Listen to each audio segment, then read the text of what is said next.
Hello, folks. Welcome to Totally Tanked, the tankiest podcast in Tankville. It's Saturday, the 15th of February, 2025, and this is episode 67. My name is Rob, and I'm joined by... Hello, I'm John, and welcome to the show. Today we're featuring the last of the American heavies, the M103.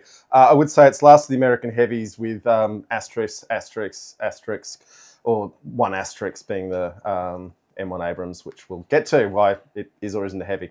Now, if you want an excellent Totally Tanked t-shirt, beer coaster, we're wearing right now, coffee mug, cool hat, head over to redbubble.com and search for Totally Tanked. Also, if you like the show, for God's sake, smash those like and subscribe buttons. Before we move on, Rob, let's talk to our folks. We've got Brandon Makes Stuff. Now, Brandon has sent us beer.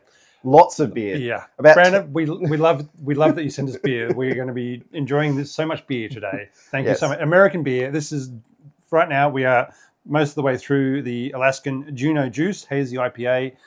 One proper pint of 3.2 fluid ounces, 6.8% alcohol. So, and this is going down very nice. Yes. Now, so Brandon has set the standard for everyone else in the audience. If you're sick of Rob butchering your country's beer, the solution is to send me a large box of beer, which we had some excitement with the post office, but it all worked out in the end. We're also joined by Military Geek. Hello, the Kilted Privateer. Who says, finally, we have a tank that is both beautiful and can help you move a couch. Cat Chance joining us from Montana.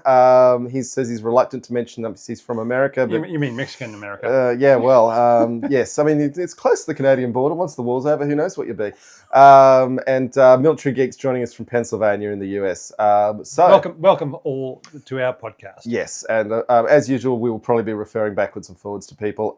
We have got a poll running as well, and the options there are that the M103 was either ill-conceived or a beautiful girl. At the moment, it's 83% to a beautiful girl, but we'll keep you posted on that as we go on. Lucas Hurst has joined us from British Columbia, Canada. Welcome. So, the future war is right here in front of us. And what tank are we talking about? Hopefully it doesn't come to that. it's the M103, the last of the American heavies, the big boy, but it never really got a proper nickname. Someone tried giving it the name Longstreet on Wikipedia, but failed. But its full name is the 120mm gun tank T-43. Then it became the 120mm gun tank M103. And while we're looking at it, we'll look at the main operators of the tank, the US Marine Corps, and why they had it and what tanks mean for the Marine Corps then and today. And I just want to note that for a tank to deserve the name Longstreet, it would have to excel on the defensive, because Longstreet in the US Civil War was a superb defensive tactician. He wasn't bad on offense; he was just incredibly good on defense. And as we'll get into, this tank was not a defensive tank, and would be. Well, the US Army basically said there's no way we're using it because it won't be any good on the defense. Yes. And Alan's here too. Thanks. Excellent, Alan. He had a Valentine tonight. Yes, you did it all with your wife, did you, Alan? That's good to know. All right. And yes, we know the rugby is on in Fiji as we speak, but don't worry, we'll watch it later over barbecue. And for those who want to know, John does have a barbecue YouTube channel, which is also very nice and makes you want to have a barbecue, which is why I invited myself around to his house today for a barbecue. If anyone's interested, search for cheap barbecue reviews. We review cheap barbecues. They make you want to have a barbecue. It does what it says on the tin. I just want to say also a big welcome to everyone who's joined the Totally Tanked tipping comp for this Southern Rugby season. There's no money on the line, just bragging rights. Yep. I'm 2 out of 2 as of this recording. Let's see if that lasts the day. But otherwise, onto the tank. Or I could be here talking about rugby all day. Yeah. And don't worry, I really could. People didn't like that podcast. Yeah. Actually, they did. It was very I was about to successful, say, it was 9 years of our rugby podcast, back before podcasts were a thing. I mean, we were there. We were pioneers. Pioneers, 2005, I think we were. We started the rugby podcast. Anyway, stats. It's a heavy tank. From the United States of America. Service history from 1957 to 1974, made by Chrysler. They built 300 of them for $99 million. It's a bargain, isn't it? I mean, I know it's today's money, but still. Oh, no, that was money then. So it was $500,000 for each tank. But we'll get on to the money issues with the... It's a lot of tank for $500,000 even back then. It was. But we'll get on to the money issues for them later on. All right. 65 tons. Those are short tons, though. Well, I'll get into how we talk about weights, measurements, and so forth for the Americans, as I've said before. Anyway, the length, 37 feet, 2 inches, quite long, boy. Width, 12 foot, 2 inches, and height, 10 foot, 6 inches. Crew of 5. commander, gunner, driver, and 2 loaders. That's the fun one. 2 loaders. All right. But also a turret's so big that the commander couldn't kick the other crew members. Well, they started out being able to kick the gunner, but because the gunner was, if you see the images of the tank behind us, you'll see positioning of the commander was situated in the bustle. So back where you normally have your ammo storage, that's where the commander sat. Which is also where in the A1 version the exhaust fumes went directly into the turret bustle and made it... Not the A1, just the 103. Sorry, the first one, 103, yeah. The it was a bit of a design flaw directing the exhaust directly into the turret bustle and made life extremely uncomfortable, but they fixed that later. Yeah, and so, we'll get onto that. So the commander sat in the bustle and the gunner then sat directly in front of them, which was about 6 feet behind where a gunner would normally sit. So both of them were sitting in the actual bustle. And then the 2 loaders stood on either side of the breech of the gun, right up at the front of the turret. But it didn't have a turret basket, so they all had to. The 2 loaders had to. The 2 loaders had to walk around as the commander and the gunner sat in their seats and as it traversed. And then we had the driver in the center of the hull. All right. Now, Alan's joined us late. Alan's claiming that $5 says a beer review will be a multi-Bangladesh beer. No, Alan, no. Brandon, who's in the chat, has sent us an enormous box full of American beer. So we're on the Juno Juice right now, and it is all American craft beer as we go. I think there is 1 cider in the batch, but yes. Yeah, we'll put on the proper Australian effort to try and get through all these beers. Yeah, we have 10 beers to drink in 2.5 hours, and we're going to try. Well, if we don't finish them during the pod, we'll have them over the barbecue. Just think of it that way. While we're watching rugby. All right, lots of armour. They had effective 10 inches of armour at the front of the hull and on the turret. They came up with a lovely elliptical hull shape to increase the armour thickness from wherever you basically were looking at it, and then shaped it off as the hull and the turret went backwards. So it had lots of armour to the front, which is where you want it, and then less to the rear and sides. I'm going to say that the short back and sides. The metal casting on this was an absolute masterwork. The pinnacle of that craft. All these beautiful compound curves and incredibly complex shapes. And meanwhile at the same time the Russians are like, oh, we make sphere. So it was. It was a dead end technologically because, as we know, shape chargers were making steel armor obsolete even as they were designing it. You could have 15 inches of steel armor. It does not matter to a shape charge. Yeah. But it had 10 inches of effective armor. Yeah, which was what they were going for, because that's what a heavy tank was supposed to have. Yeah. All right, main armour, which is the 120mm rifled gun, 34 rounds with 15 degrees elevation and 8 degrees of gun depression. Secondary armament of 2 30 cal coax machine guns, plus 1 50 cal anti-aircraft gun mounted for the commander. Once they went to the M103A1, they removed the right-hand coax. Not sure what the reasoning was behind having the twin coax was. Double Dakar. We'll get on to the Dakar. But it was still better than the external. They actually, one of the early designs, they actually started off with having the twin coax, the 50 cal, and then 2 30 cal ballista remote control machine guns that appeared in some. They loved remote control machine guns in the 1950s. And they were putting them on everything. So that was the even more Dakar. I mean, you got Dakar all around the place. All right. The engine started out with a very thirsty Continental AV 1790 12-cylinder air-cooled gasoline 810 horsepower engine, but eventually... Which was a dog of an engine and was underpowered for this tank, and we'll discuss the other problems with it. Yeah. Eventually, they upgraded. The Marines upgraded to the M103 in the M103A2 to the Continental 750 horsepower AVDS 1790-2 V12 air-cooled twin turbocharged diesel from the M60, making a much better engine with greater range, speed, and maintainability. It's triple the range. More than triple the range. You got it to 300 kilometers over 80. 300 miles. Yes, 300 miles. Miles over 80. Yeah. Yep. All right. Transmission, General Motors, 2 ranges forward, 1 reverse, which was limited to 5 miles per hour reverse, which was also could be used for going down steep slopes. So you put it in reverse and slowly let the weight of the tank grind your reverse gears as you go down. It did have the unpleasantness for the driver that when he was using the reverse gear to go downhill, the steering controls were also reversed. Oh yes. Yeah, you had to be trained at that because otherwise you turn left and go right. It would go right down a steep hill. Yeah. Yeah. Which is Anyway, suspension, torque bar suspension. 200. The suspension on this is when you see. We've got plenty of pictures of them, but the up close videos, just the row after row after row of torsion bars, because it had more road wheels than God. Seven road wheels. Which is too many, but well, I don't know it's too many, but it's a lot. And but just the heavy engineering. Fewer than the 8 than its originators, the T29 and T30s had. Sure. Yep. Anyway, it's a lot. And a lot of return rollers. There's just a lot going on in the... operational range of the original M103 was, wait for it, 80 miles.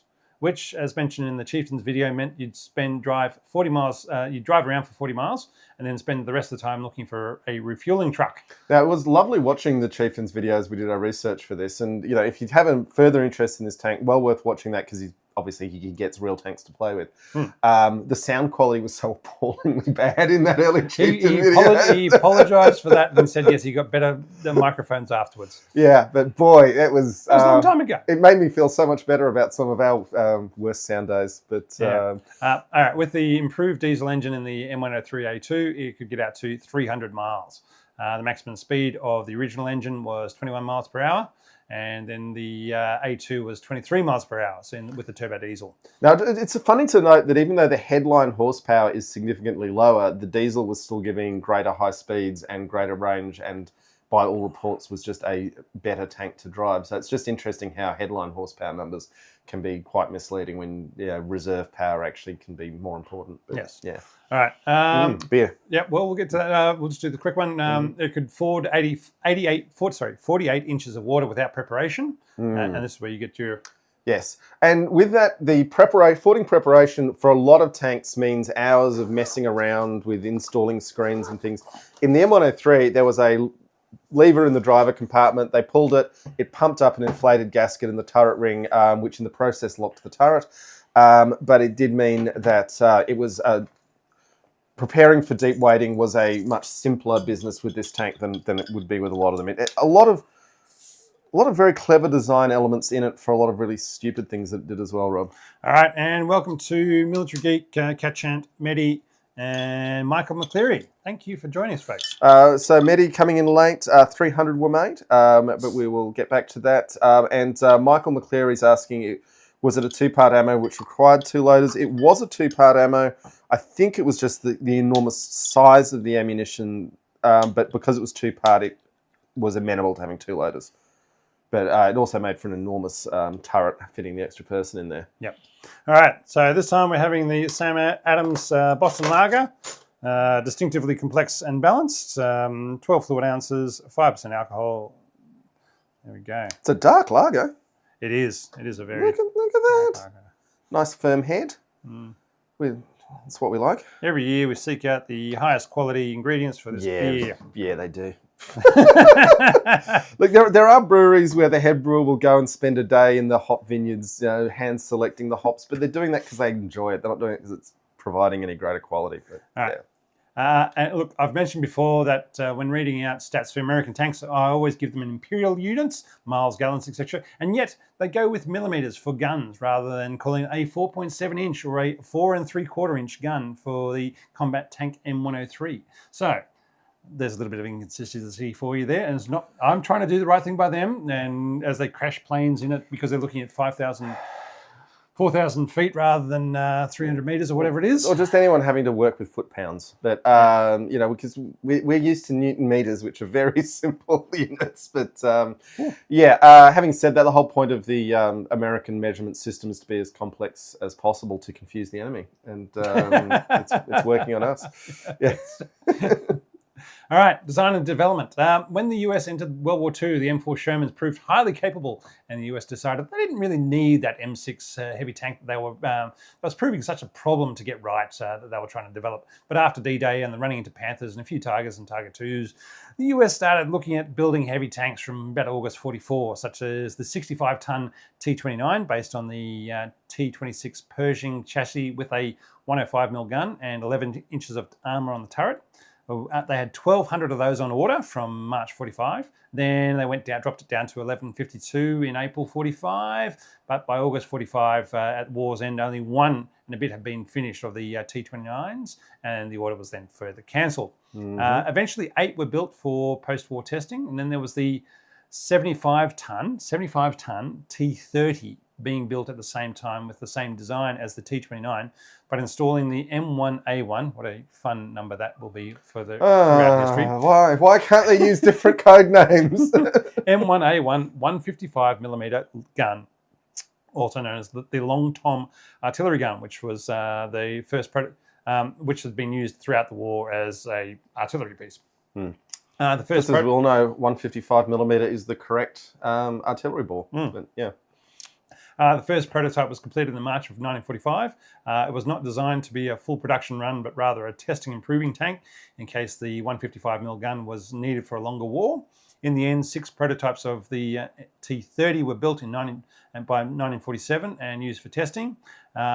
2 of the T-30s became the 71-ton T-34, not the Soviet T-34, the American that would have T-34, been really complicating. swapping out the 150mm Long Tom with the 120mm rifled gun, as the 105 and 155mm guns were not working as planned, and a 120mm anti-aircraft gun appeared more effective as a tank gun.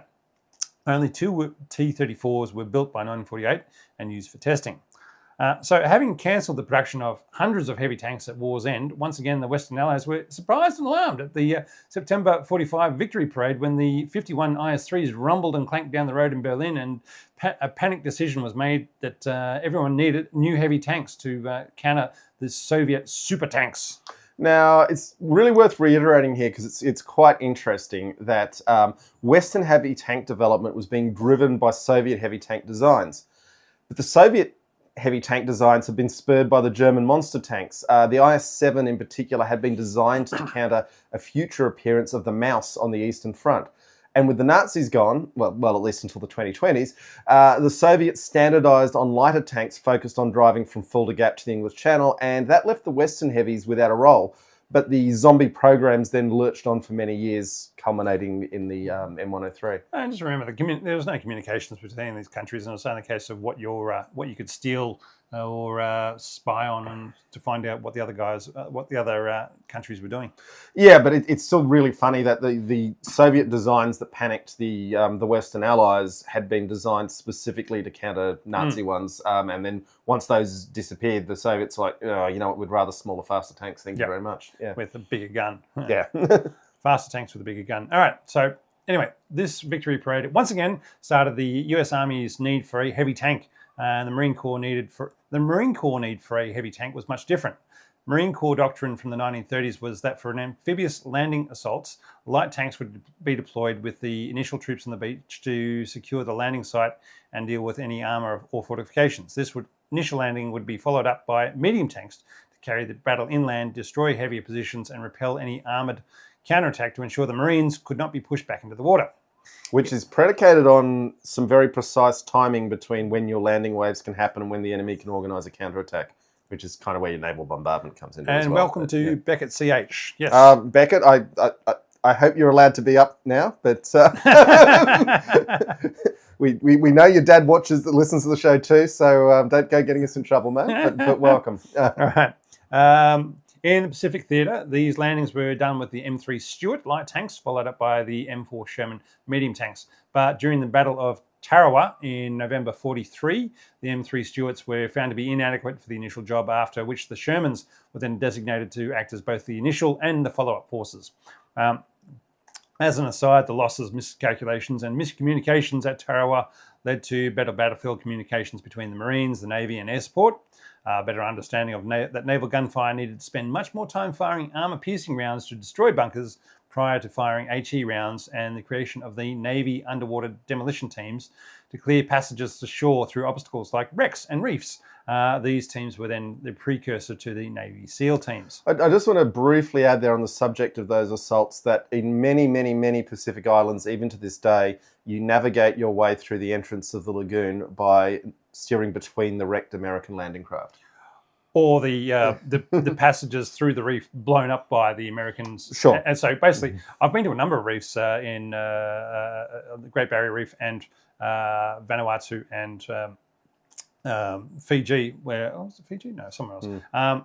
Where basically you'd have a lovely lagoon. It would be nice and circular. There'd be an external reef, and then be one passage through the reef that had been blown up by the Americans in order to be able to use the lagoon inside the reef, which was made it really handy to be able to get ships around the place. Yeah, but also those wrecked American landing crafts, even to this day, they've installed lights on them. That's your channel markers. But yeah. Okay, Rob, what happens next? A year later, at the Battle of Peleliu in September 44, the Marines landed with their 30 Shermans and were counterattacked by 17 Type 95 Japanese light tanks, catching the Marines by surprise.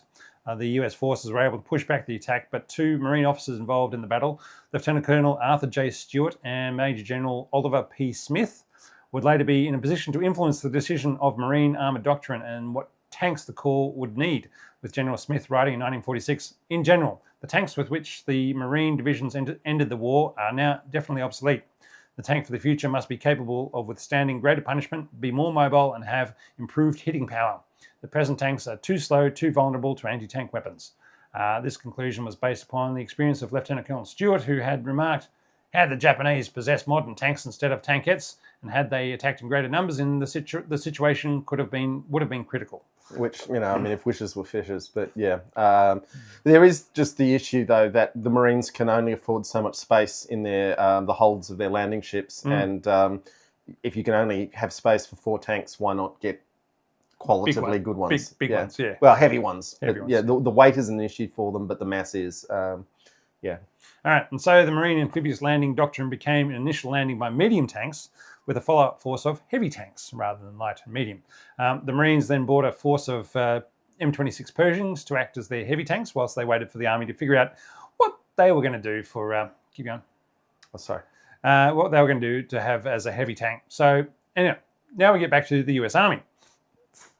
Their 1945 post-war equipment requirements recommended the adoption of a new generation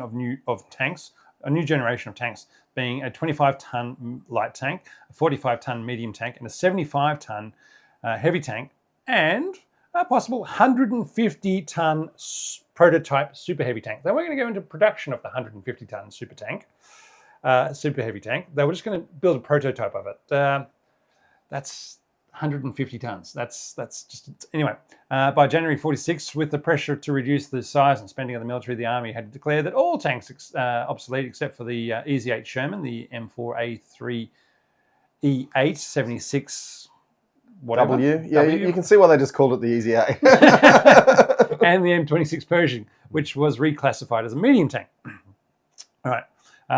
The cost-cutting measures led the Army to develop components instead of tanks and testing them as part of their existing heavy tanks of the T-29, T-30 and T-34. This provided them with a box of bits that could be made into a new tank. It's like a box of Lego, right? You got your box of Lego, you can build any sort of tank out of it. I mean, the British literally built their last battleship Vanguard out of the parts bin. So, they had lots of battleship bits lying around and they threw them all together. Anyway, so they had this box of bits in which to build a new tank, although without actually having to build and pay for a new tank. So although the best solution for the Army's low budget, this was seen as the best solution for the Army's low budget and long-term tank development. This is the sort of thing you tell Congress, though. It's like, we've already done the development on all the bits. It'll come together super easy. We just got to put it together. It's a bit like the Super Hornet. They sold it to Congress as well. It's just an evolution of the Hornet when it was very much a new plane. It's like 1.5 times the size of the old bloody F-18. Anyway, and it would plague the future tanks with underpowered engines, rush development because...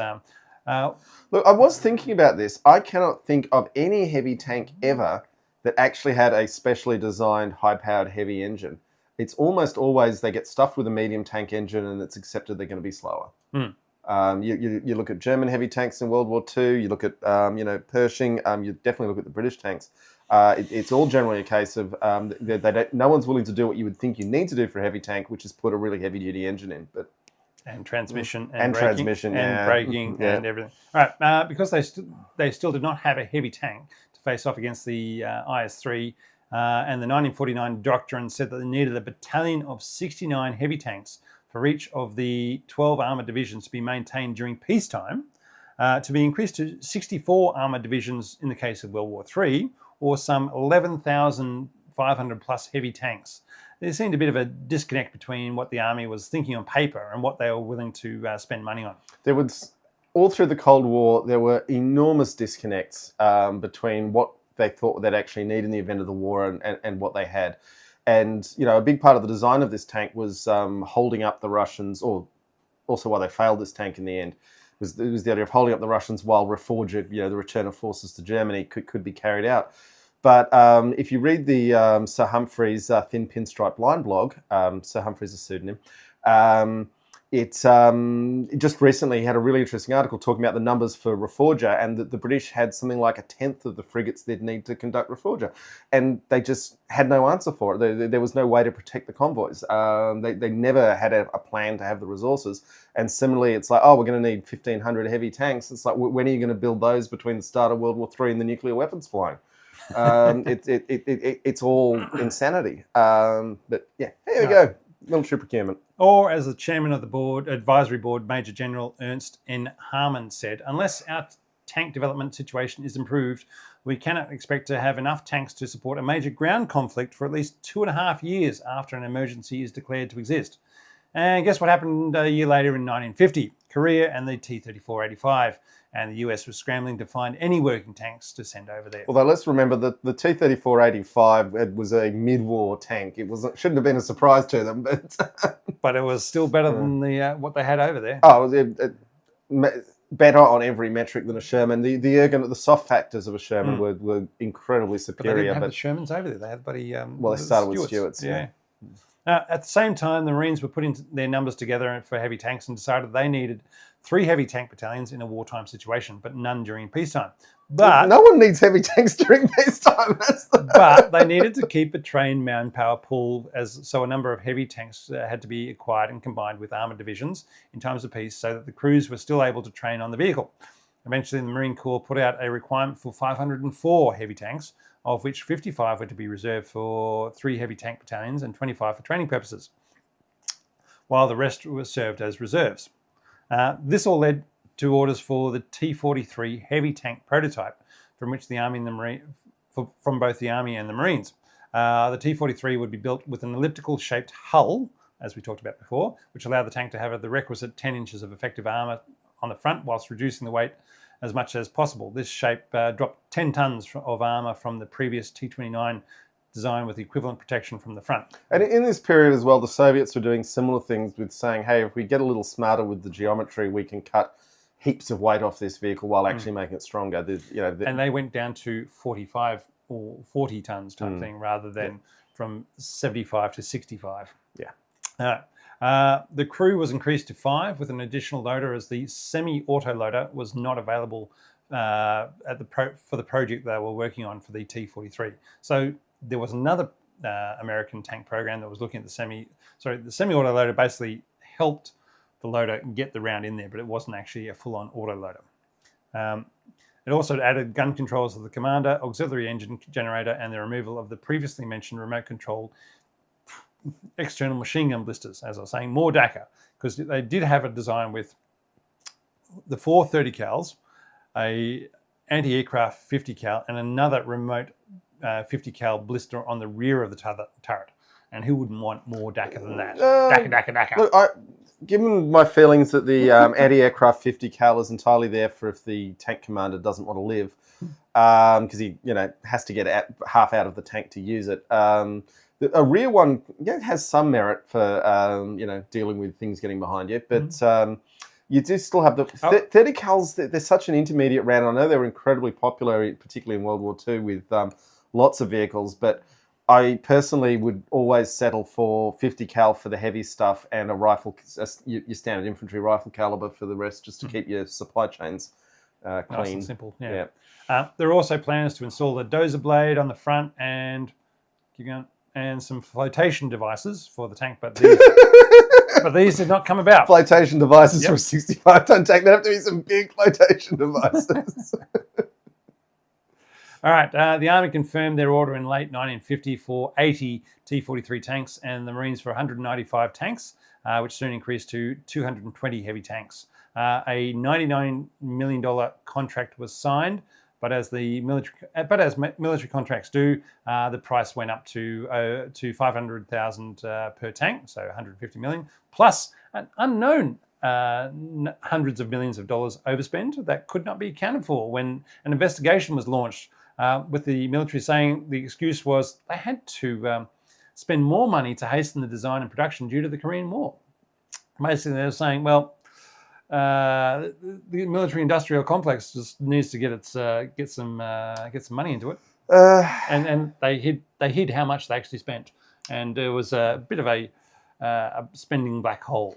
Yeah, I mean, we're going to talk about Elon's view on American government spending, but this is the sort of thing that does drive people mad. It's like, surely someone knows how much was given to you, and that's what you've spent, hopefully. Yeah. This then soured the waters for future tank expenditure, and money became a big factor for the Marines, especially. So, because having paid for their heavy tanks, they were going to make damn sure they used them, as they had limited money for armored forces. You think about it, when you have to buy ships and planes from the Marines' budget allocation, like many nations' armed forces, it's the land units that miss out because planes and ships are bigger and they go further and so forth. Well, also, a rifleman, it is a reasonable rush job to get in the field. 6 months to a year from recruiting to getting them out there. Whereas bringing heavy equipment into use, ship, that's a decade-long process if you're lucky. Yeah, and so the Marines maintained their make-do attitude to get by with what they had, and so kept their M103s 10 years longer than the Army, just like they had to. They kept their M60s 10 years longer than the Army. When was the T-43E1?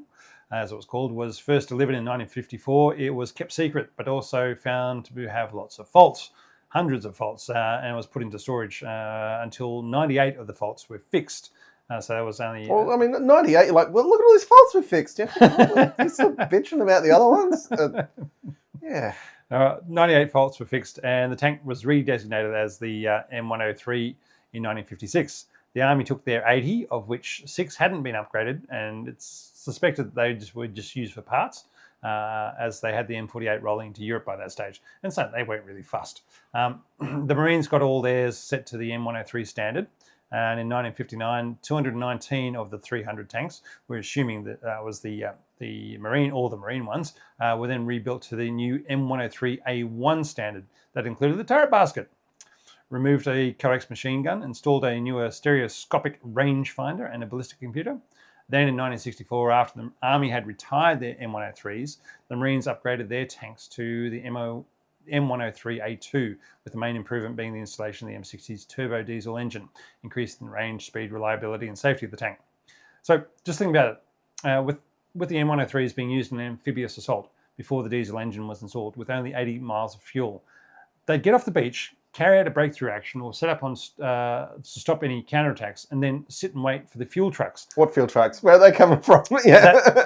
Wait for them to arrive, or were the Marines expected once again to make do and find their own patent gas for these tanks? I mean, yes, that is the attitude of the Marines, but that's a really bad idea to say, yep, you've got 40 miles and then you got to stop your breakthrough, whatever's going on. Look, because our fuel trucks are 54th on the list of items that are going to be coming from ship to shore and coming forward to refuel our breakout tanks. Now, a couple of questions here which are well worth noting. Mehdi's asking, especially about beer. Beer's at just about empty too. Yeah, but was the M51 recovery vehicle designed specifically to be able to pull the M103?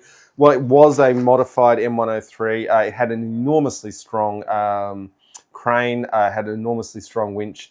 It might have still struggled in some situations, but it was as good a recovery vehicle for this heavy tank as you could ask for. Mehdi's asking, saying they should have used the M103 as an engineer vehicle. Well, that comes back to the M51, which we do have in the image deck for those on the video. All right. Moving on through Brandon's care package of beer, we have Fremont from Seattle, and this is the Sky Hazy Pale Ale. Now, I'm not normally a fan of hazies, but we'll see if this one changes my And now mind. the image on here is It's a giant squid fighting a zeppelin. Is it a zeppelin? It's a zeppelin. Oh, yeah. I thought it was a ship from underneath. But yes. No, it's a zeppelin. Okay, so it's a flying giant squid. And when we say giant, we mean... Colossal. Colossal. Bigger than a zeppelin squid. Yeah, but, 3 times as big as a zeppelin, which is a cool image. And it's from Seattle. There you go. It's a... 5.5%, 12 fluid ounces. Yes. Cool. Thank you very much. Another one. So it looks, it's got the murk, which a hazy is supposed to. It's got the fruitiness. So it tastes like a big punch of, fruity cordial, which fizzy, fruity, alcoholic cordial. You know, of the 3 we've had so far, I think the Juno Juice is winning my vote. Yeah, I mean, that was a 7% of those. But it's, taste-wise, I think it's, yeah, okay. All right. Anyway, where are we at? So Lucas is saying we'll need some Canadian beer. And look, Brandon's in the chat here, Lucas. But send us an email or message us on the social media. And we will, same to you, Mehdi, we will give you our address and you can send us the beer. Yes. Although it did involve quite some shenanigans with the local post office, but we got there. All right, Rob, you got more? Notes on design and development. Okay, scrapping of tank destroyer forces in 1949 meant that the gun tank role was then to be done by heavy tanks. One of the things that had a gigantic turret made necessary to accommodate the recoil of its huge cannon. The driver does have an escape hatch on the floor. Just want to go back to the cannon for a second there, because obviously modern cannon, the Soviets are using a 125, the Germans are heading towards 130. But these are all smoothbores designed to fire discarding sabot darts. It's not the same as firing a high explosive or even a high explosive anti-tank shell, which is much heavier. The way that or a HESH shell, the way the British did with Challenger's gun until recently, and going back to Chieftain, and also the way that this tank had. So there's a little bit of apples and oranges in that. If you can see the image behind us, that tank sergeant is quite short, but that is the round that he is on the ground that he is standing beside. So if you think it's coming up to the top of his head, it's about a 5 foot long round that he was loading. He was carrying around. Anyway, it does have a heater and a tank phone. So again, just things that all tanks should have. Yeah. Yep. Well, and in Australia they should have air conditioning as well. Anyway, can be push started. Well, actually, you can't push start it, but you can tow it up to 18 miles an hour and then drop the clutch and go. So you can. That'd be a fun experiment, wouldn't it? You'd need a long stretch of straight road to try and pull this one off, preferably downhill stretch of straight road. I would be waiting for the crash cart to come and jump me some juice, but yeah. Right. The commander can take over the gun and fire if needed. He's seated at the rear of the turret in the bustle. The gunner started, as I was saying before, the gunner started in front of the commander, so towards the rear of the turret at the edge of the bustle, with linkages to the front of the front of the turret. So basically, it's a weird configuration when you think about it, because usually you think the gunner is right up against the front of the turret, but no, he was to the rear of it with bits and pieces of. He had his periscope at the rear, and then move forward. All right. It was later moved forward in the M103A1, removing the need for the extra linkages and their complexity. So, as I said before, started with 2 coax machine guns, but removed the right one. Well, not the left one, the right one, depending on which way you're looking. One loader would insert the 51-pound round. So about 25 kilos, but yep. 22, yeah. And the other would then have to smoothly insert the 39-pound propellant, ensuring there is no gap between the round and propellant. If there is a gap, it can lead to misfires and jamming and extremely bad things. A very cramped process behind a big gun with large rounds, and not a lot of room for the 2 people involved to swing these things around. So yes, that's why you want to have short tankers. A safety switch for the loaders was not installed until the M103A1, which meant they could be sure they were out of the way of the recoil before the gunner fired the gun. And let's just consider for a moment the hard learnings that led them to say we need to make sure that both these guys have hit the safety switch before the gun. Just one. This is the second guy who hits the safety switch. Sure, but anyway, So he has this was a lesson learned in blood, I have no doubt. Yeah. As we said before, the main exhaust was originally situated under the bustle, which would then heat up the commander and the gunner positions, who was sitting right over When it. we say heat up, we're talking they could boil water on the inside of the tank, on the bottom of the bustle. So, yeah.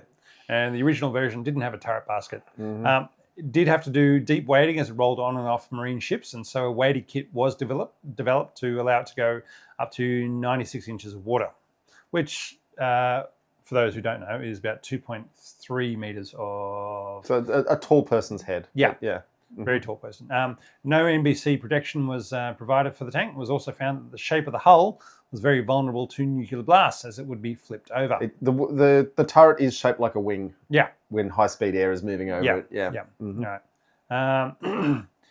The rifle barrel suffered from bore erosion and had to be repaired after 150 piercing rounds or 500 HE rounds. However, it was liked by its tank crews as the big gun blew up whatever they pointed it at, and it drove well enough and can go over the same ground as the medium tanks. It did start out with a pistol port on the side of the turret. We assume that it got used to remove and load ammo, and if you don't make a pistol port big enough to fit the ammo that you might be wanting to pass through it, then what is the point? I mean, that's just... Okay, so it's the firing pistols out of a pistol port. I don't have a lot of time for. I have no time for. But if you're going to have a hole in your turret, side of the turret, at least be a useful hole. If it was 119 millimeters wide, go, well, I can't fit it around. I've still got to lift the round up and over the in through the turret to reload the tank.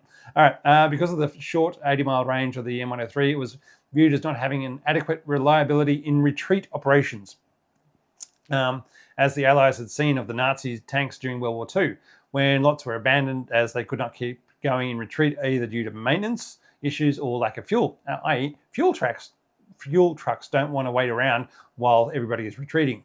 So, well, fuel truck drivers definitely don't want to wait around. So, the tanks that were right at the front, they're going to be here in 10 minutes, are they? Yeah, I'm just going to go now. And see ya. Good luck. Yeah. I mean, I remember watching one documentary of the Iraq War, the counterinsurgency part, and they were following a tank around, but the tank pulled up at this poor private first class who was standing by a fuel truck on his own in the middle of the insurgency, and he just had to sit there on an enormous pile of fuel, hoping no one shot at him. And he was a desperately unhappy man. And that was avgas, so that would have gone up like a bloody... Yeah, that would have been fun. All right, I'm assuming it was like the old the bladders rather than a truck. No, he had a truck. He had a truck. Well, he could just fucking... he really wanted to. I received fire and had to move to a different position in order to save the fuel. Yeah, that was actually quite unusual that one person was left out there on their own. But normally the army sends two people for any job, but yeah. All right. It was also found that the engine was underpowered, requiring replacement of engines and transmissions after only 500 miles. Well, it's lucky it can only go 80. But this comes back to the whole concept of operations for war in Europe, which this tank was built for in the Cold War, was going to be trying to slow the pace of retreat as the Soviet hordes came over Fulda Gap. And the North German planes. Yeah, and the North German planes. But as any tank that couldn't keep pace with the retreat was going to just be a liability. And this was largely why the US Army said, you know what, we don't actually have a use for this. And then later when the Marines actually made it usable, particularly once they put the diesel engine in, they said, okay, well, we'll get... They formed them as companies, but they only ever deployed them as individual platoons to add, starch to other units. But it does come back to how everything was predicated on war in Europe turning nuclear very quickly. So why bother with most things? Yeah. And then the Israelis in Yom Kippur showed, no, we can still have very significant conventional wars, and you might want to have an army that can do it. And the US Army said, yes, this is what we want. Give us an M1A1, please. Yeah. All right, operators, US Army and the US Marine Corps, and that's it. Conflicts. the US Army deployed their 80 M103s to Europe in January 1958 in 3 companies. They then removed them from service in 1963, 5 years. So you know what? We've got the M48s. We're getting the M60s. Let's just stick with those. But also, the Soviets don't have heavy tanks in their order of battle at this point. So, but did the Americans know that? I think that was part of why they said we don't need more heavy tanks, because the Soviets have stopped building heavy tanks. Yeah. Yeah, and I think the realization that proper guns with proper ammo can just go through whatever armor you've got on the front of your tank. Well, once the 105L7 arrived, then the need for heavy tanks significantly reduced, and the 120mm smoothbore took it even further. Although, as we will say, the 130mm seems to be coming for reasons that aren't entirely clear. Right. The Marines only ever deployed a platoon of M103s to Guantanamo Bay on a rotating basis. So, for those who don't know, Guantanamo Bay is in Cuba, and when for reasons that aren't entirely clear, the US maintains a base there, which is soon to be home to 30,000 deportees. Yeah. So, so after the Cuban Revolution, the US had a 99-year lease on Guantanamo Bay from the previous Cuban government. When Castro took over, the Americans sent him a check for the lease for that location, and said, and he cashed it. And after that, they said, "Well, you've agreed to the contract terms that we're going to maintain this 99-year lease. Thanks very much." And they haven't left since. I imagine the Cubans and, obviously in the Cold War, their Russian sponsors were quite happy to be able to monitor the signals traffic. That would have been some quite useful intel, I suspect. Yeah, so that's why they still have a a base in Cuba. Yeah. All right. The heavy recovery vehicle M51, initially built between 1954 and 1955 and modified in 1956 to 58 to bring up to the required standard. 187 were built by Chrysler, and it was the only version to be deployed when the Marines took them to Vietnam. The M51s went to Vietnam, and they also used them as part of the US occupation of the Dominican Republic in 1965. It featured a 45-ton winch and a large traversable crane arm capable of lifting 30 tons. Let's remember, if you can lift 30 tons, you can pull turrets out of pretty much any tank going around. Yes. And 30 tons of lift. It's just an incredibly useful vehicle. Yeah. Very powerful.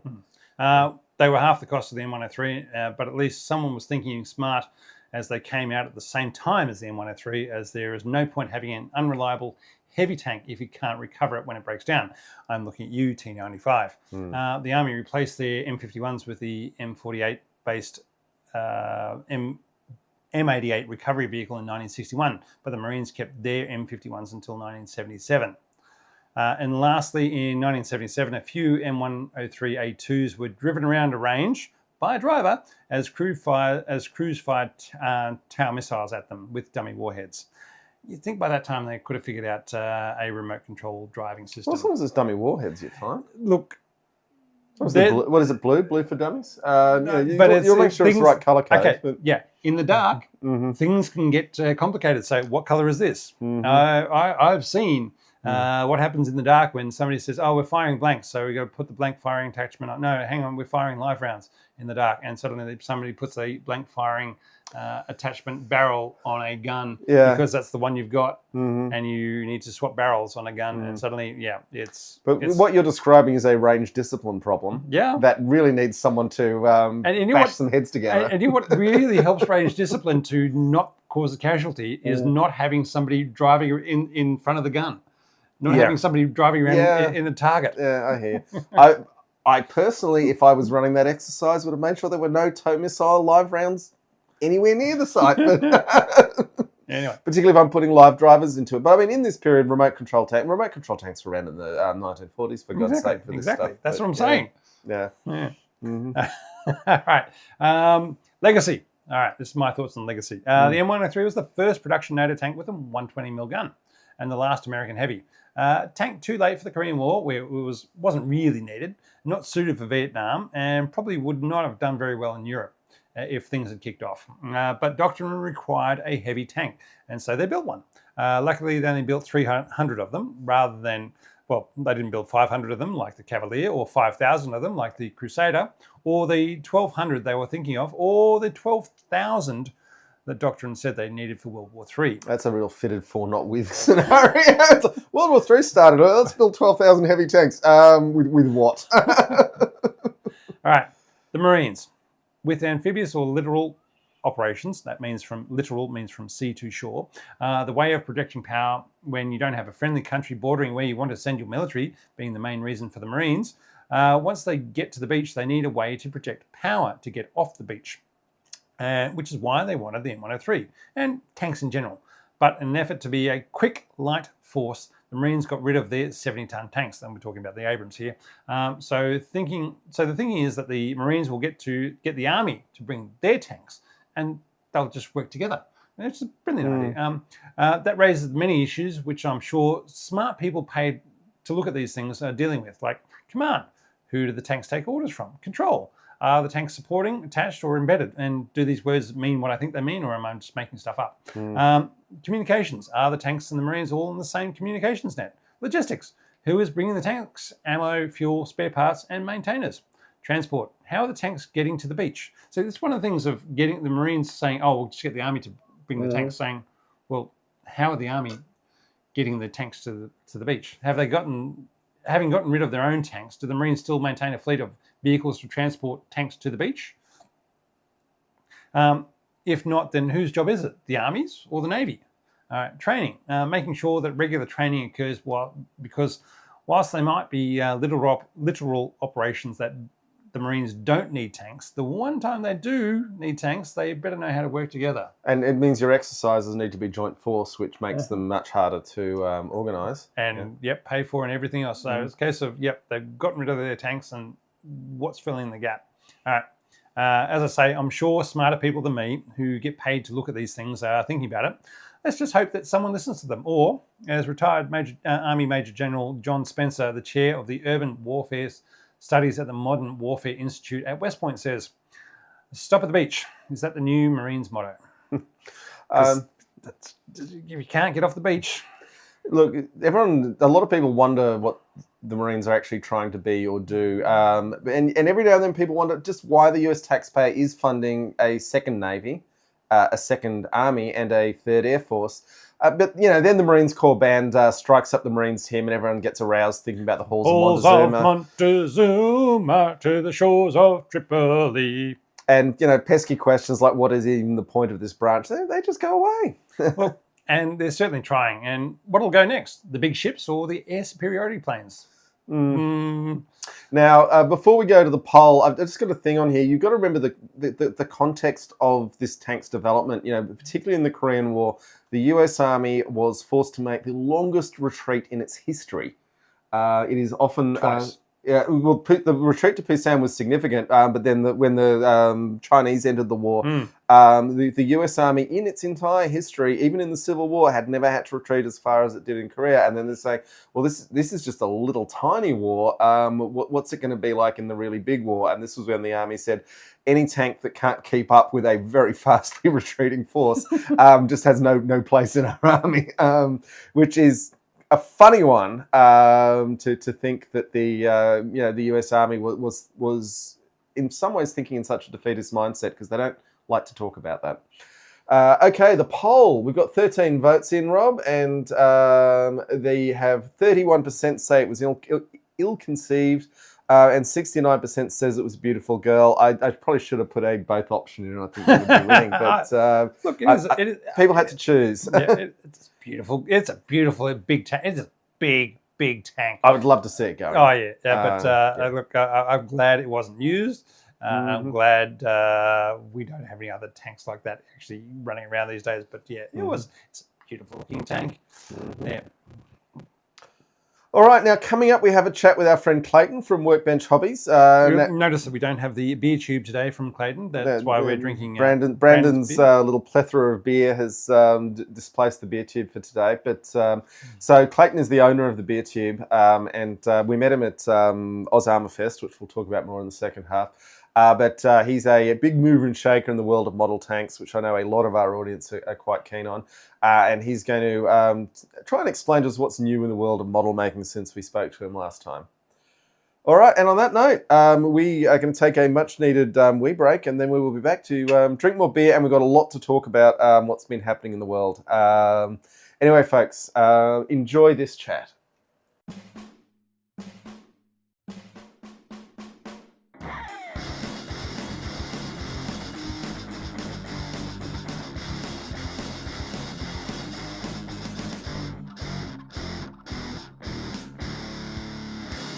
So we're joined once again by a long-term friend of the show and the provider of the beer tube, which, Clayton, I don't know if you've been watching it. The beer tube's been very popular. The Germans can't believe we drink the whole thing. So welcome back to the show.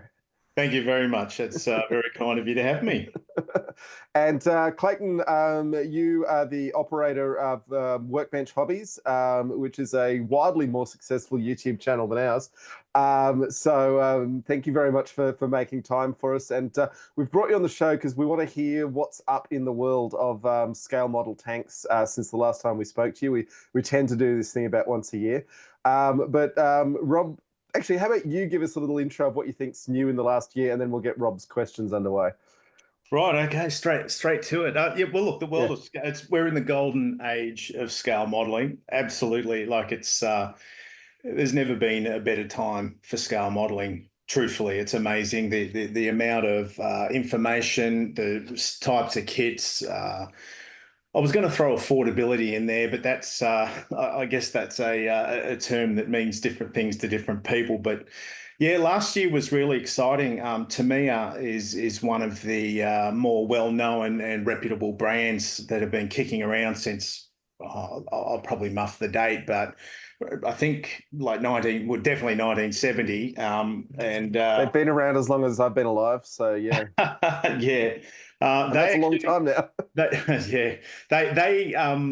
They re-released a lot of their old molds and things from like back in 1970, 1977, things like that, which on the surface sounded like a really odd thing to do because the technology wasn't so great back then and they're very basic kits, but they really cashed in on this nostalgic dollar. So there was a whole heap of these US half tracks that everyone built when they were a kid, and the scale modeling community is an aging community. Unfortunately, we try to prop it up with the young people coming in, but yeah, they cashed in. So that was kind of at the start of the year. They really cashed in on that nostalgic dollar, and a lot of these kits from the 1970s just flew off the shelves, and they were priced very well as well. So that was something exciting that happened last year.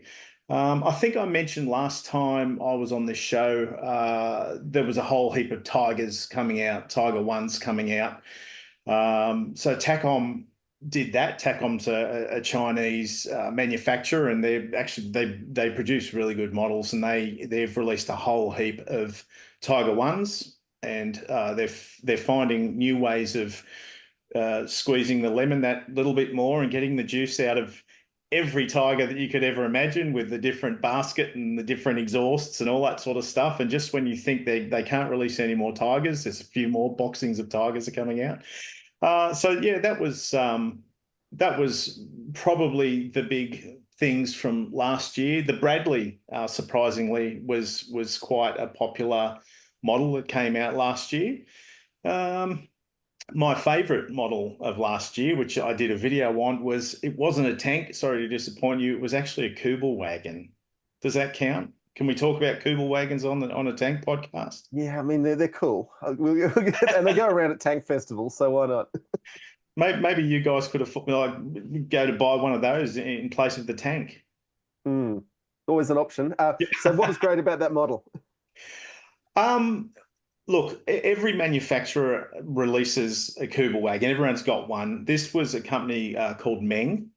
And just the way it was engineered and the fit and the price point, I think it was $25, like quite extraordinary for the level of detail, just the engineering, the way the parts go together, the build experience, it was just a joy from start to finish. You wouldn't have to be an experienced modeler to enjoy that model, and which is why I rated it so highly. I just loved every second of it. You could build it in an afternoon, and you've just got a beautiful little kit there ready to go. So that's why I enjoyed that one. I got a little bit of heat about picking a Kugelwagen as being my favorite model for the year, but yeah, that one got the prize. You're allowed So to enjoy things. So you True. managed to avoid your Italian bias, is what you're saying. Well, I actually that kind of segues into this year. It seems to me that there's a flood of Italian armor coming on the market, and Italian armor's been a little bit neglected over the years because the German stuff's the poster boys, obviously, and they get all the love. But there was an announcement of some Italian armored cars last month, the AB 40 and 41, I think it was, yeah, with a full interior. They look incredible with full engines and interior. They're obviously not going to run, but models of the engine. So that's extremely exciting. Italeri, which is another really old manufacturer, are reboxing a lot of their Italian armor that they released, but they're upgrading the molds and putting metal barrels and just better details in them. So taking kits that were released in the 1970s and putting a little bit of shine on them. I mean, they're not going to be the greatest kits in the world, but they'll be a great foundation to build Italian armor. I was about to say, And I with a mean, name like that, are they an Italian company? So yes, of course they are. Yes, but I like the Italian armor. One, because it's a little bit obscure, and some of the schemes and stuff that they used and painted their tanks in were really interesting. A lot of three tones, and as a modeler, it just gives you something a little bit different to have a stab at, and a little bit of a challenge as well. on that note, can I ask, riveted armor tanks, I'm guessing that they give you a lot to dry brush. Is there something that's just fun to make with the ones with that are pimply? So dry brushing was massive back in the day. Like that was one of the real go-to techniques was dry brushing. Then all of a sudden it fell out of favor and everyone frowned on dry brushing.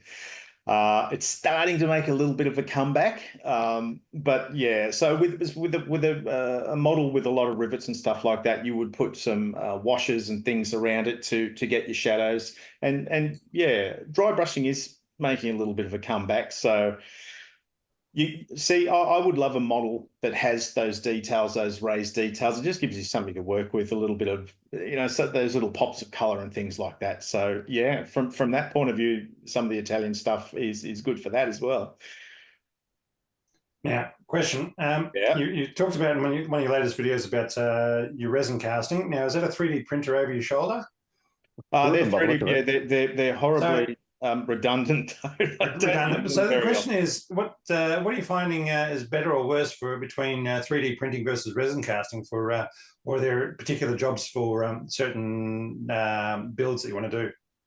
I think the resin casting stuff will become a thing of the past. That was just means to an end. 3D print will take over this hobby, like without a doubt. Some of the stuff that is coming out is incredible.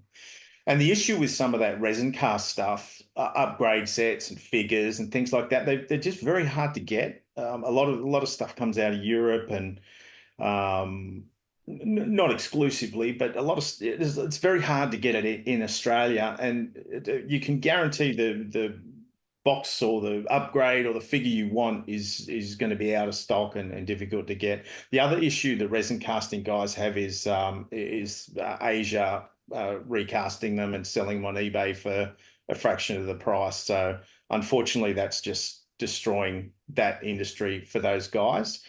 I guess the benefit of having the 3D printers is it's immediate. It's right now. You can buy a sculpt online. There's some great sites. Cults 3D. I buy heaps of figures from.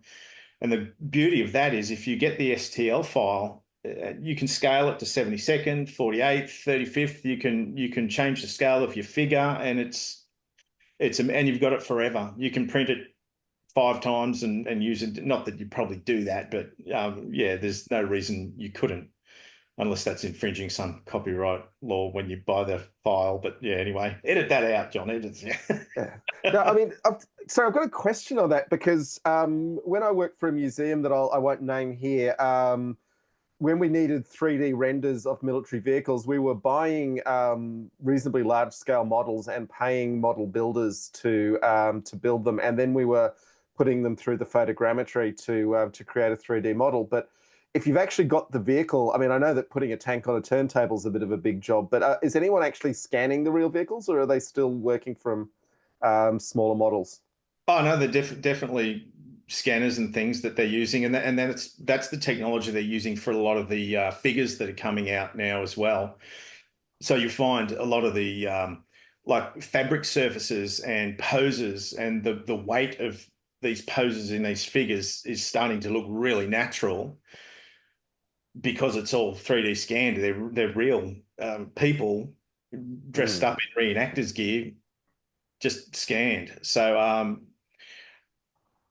I know like a lot of these guys who are doing these drawings online and selling these files, either do it in Fusion or whatnot, they're digitally sculpting, but yeah, 100% they're scanning stuff as well. And that technology is just getting better and better. And the technology, the printers, I mean, it started, you'd get a print and it would have all the stepping lines through it. And I think, it Mm. went from 2K to 4K to 6K. I think they're up to about 12K now, and some of the stuff that's coming out of those printers is absolutely amazing, absolutely incredible. And it's really set up this whole cottage industry as well. And I'm getting people. There's a fella from Canada who has sent me over his stuff, and he's trying to establish a business. He wanted me to have a look at it and use it on a model and whatnot. That kind of thing happens all the time. But they can set these industries up in their back room, and all of a sudden, as modelers, we've got access to stuff we just never would have dreamed of.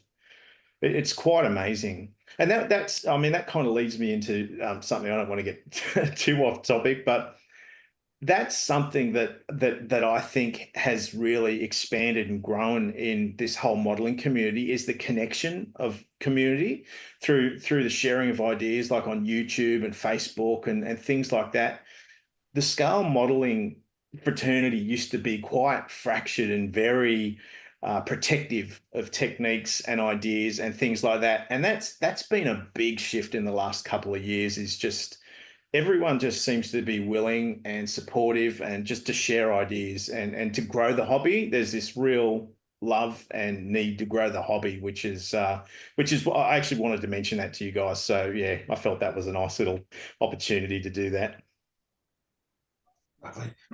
Now, a question we talked about just a little bit before was off screen was, is there a market for selling your models after you've built them and so forth? Just because people get to the point where you can only have so many 1/16th model Abrams sitting around your lounge room before you run out of room. So is that a thing that happens? I mean, I know with the refurbished physical actual tanks and so forth, people who like to rebuild those and then sell them off just because they like the experience of building them, but don't actually want to have to own them, so they just want to get on to the next build.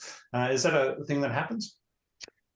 If you go on eBay and you'll see a whole heap of pro-built models that look like they might have built them with their eyes closed. Do people buy them? I don't know. I don't. I actually don't know. I actually don't know. But yeah, look, there is definitely a market for commission build stuff. So and I build things for people who don't have the skills, don't have the time. So I've got a couple I'm building at the moment for a fellow in America. Um, I'm sending some, well, actually, as it happens, another guy in America, but so there's a market for commission building. You might want to have a unique gift for your granddad who flew in the war, or whatever. You might build his plane and things like that. There's not a huge demand for it. I think if I went looking, I'd probably find more, but it's probably a little bit more of a distraction for me. But 100% people are prepared to pay to have something built that looks professional and is a one-off thing. Sorry, I stopped mid-sentence You're there. right. You're right. That's okay. Look, it's just as I say, it's the question of there's only so much room in your house before whatever living arrangements you have, the other person gets annoyed and says, "Look, you got to get rid of some of these things." And rather than throwing out all that good hard work, you might be the sort of person saying, "Well, I've done all this effort and I want to sell it off," it's the joy of building the device rather than building the thing rather than actually having it sitting on a shelf. Absolutely, absolutely, it's the joy. I have a display case at home and I have a display case at work, and we've kind of reached that point of critical mass now.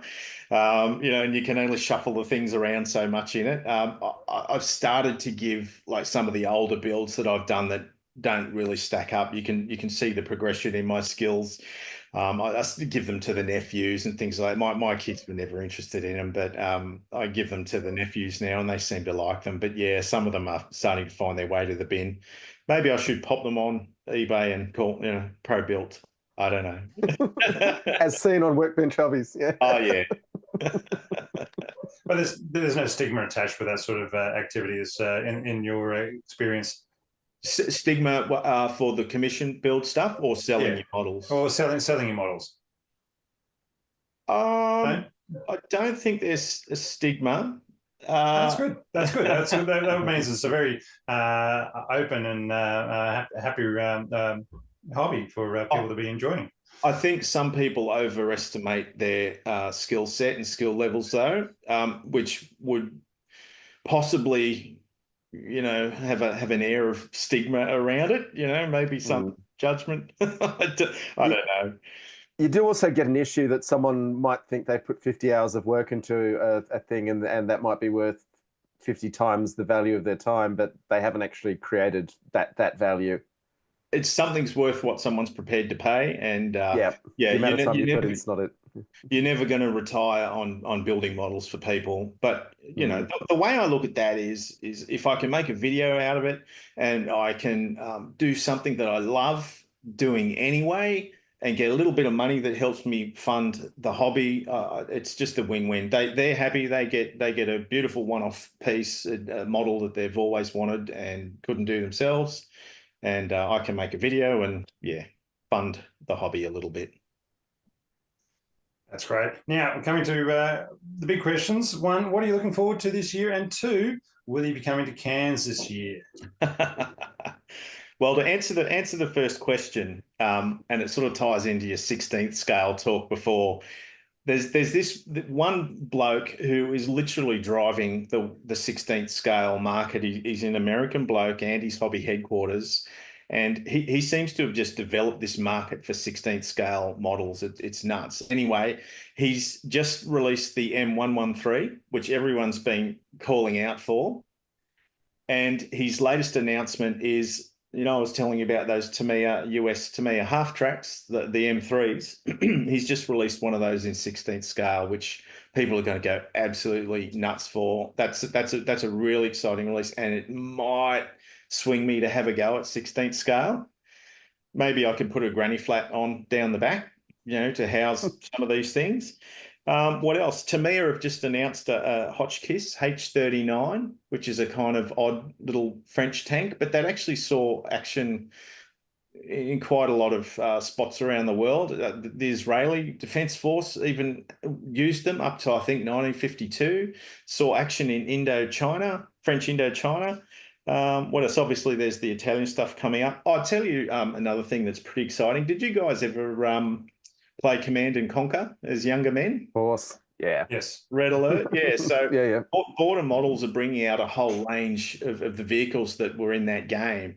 And their latest one is the Tesla tank, with the big balls and all the lightning and stuff that came out of it. So that's a nice little intro for people who might not like the World War II stuff or modern tanks, but it's kind of, 1 foot in sci-fi, 1 foot in reality kind of thing. And they'll cash in on that nostalgic dollar as well. So that's exciting. What else? And the second part of the question. The second part of the question. Well, important one. Okay. It depends. I have got the opportunity, it looks like, to go to Japan over to the Shizuoka Hobby Show. Wow. And if a few of those cards sort of fall in place, that's obviously what I'd be doing, which would mean That's awesome. the museum, unfortunately, would have to wait. That sounds like an awesome opportunity. I think everybody would agree with. Go jump on board with that, and yeah, try not to get too far ahead of myself, but it's looking like that's what's going to happen. Well, we'll miss you in Cairns, but we'll endure somehow. Thank you. Yeah, it's such a great time up there, isn't it? I love it. I will 100% get back there. All righty. Well, thank you very much, Clayton. I think that'll do us for today. We really appreciate you taking the time to chat with us. Clayton from Workbench Hobbies, his presence all over the interwebs, whether it's Facebook, YouTube, and where else can people find you, Clayton? Oh, that's it. That's the main ones. Yeah. And he's a world-renowned expert and reviewer of new models as they come onto the market. So anything model related, you'll know all about it. Any excuse I can to involve myself in the world of modeling is a good excuse. Yeah, I love it. I'm obsessed with the hobby, and yeah, the more people I can get in to try it, the better. Thank you very much. Nice one. Thank you, Clayton. Sweet. Thanks for having me.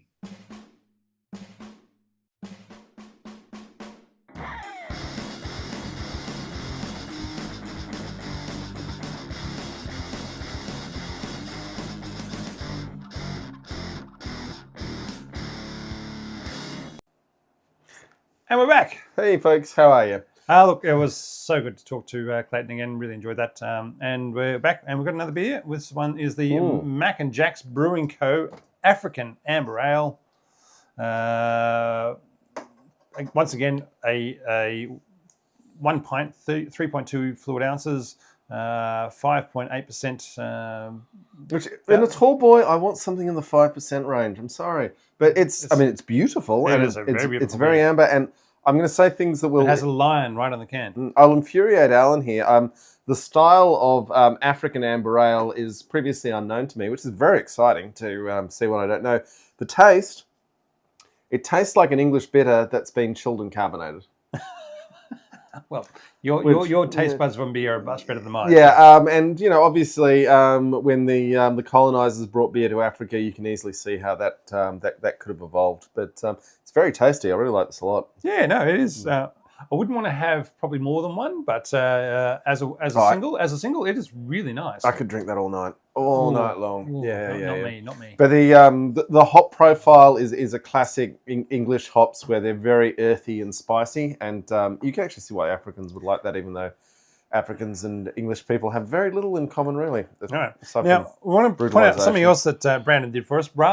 Not just did he give us lovely, lovely beers, which we like. Thank you very much, Brandon. But he also sent us a $2 American $2 note with Jefferson on it, and a quarter of some sort. A quarter with Washington crossing the Delaware, attached to a piece of broken Russian body armor. And we're going to not think too hard about how it got broken or whether the wearer survived that. But and what the significance of it's titanium plates and synthetic spider silk. So yeah. And what the significance of 225? It's not like a $1.05, which is as the South Park boys saying. Brandon's here in the chat. Come on, Brandon. What's up with the cash? Yeah. I mean, it's not Liberty costs $1.05. Yeah, no, freedom costs $1.05. Sorry, this was freedom, wasn't it? But anyway, I don't know. But anyway, we're going to enjoy the beer and look at the $2.25. I guess inflationary. It's gone up from freedom's gone from $1.05 to $2.25. Anyway, we're now up to the most important part of the show where we thank the patrons. And I want to do a special shout out. All right, well, you reckon you can pop it apart and see the ceramics? All right, Rob's going to try that while I talk. No, I'm not. Okay. Special thanks to our new top tier patron, Monty. He found us via our burgeoning TikTok presence. But as a YouTube refusenik, he relies on Patreon to get the videos.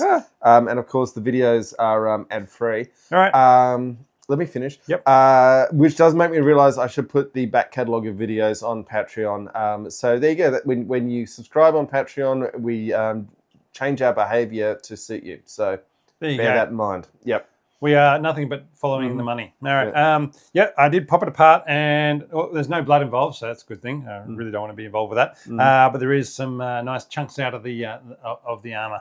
So, and you can see very silvery bits and other bits and pieces in front of the camera. So yeah. So anyway, I'll put that back together and see what happens. All right. I'll post some photos on our social media. If anyone wants to follow us on the socials, we are still on Facebook, but we're thinking about turning that off. We are on Blue Sky. We are on Threads. Obviously, if we turn off Facebook, we'll turn off Threads. We're kind of on Instagram, but not really. And Mastodon, we have a enthusiastic little following on the only free social media in the world. When I say free, as in freedom, but freedom. Yes. All right. Yeah. $2 just for giggles, as they are uncommon. I think. I had some from back when I was spending time in the Americas as a youth. Actually, as a child. I'm assuming you probably did as well. I collected pennies. But, Okay, there you go. Yeah. Actually, my brother collected the pennies, and I think they had me on stamps. But yeah.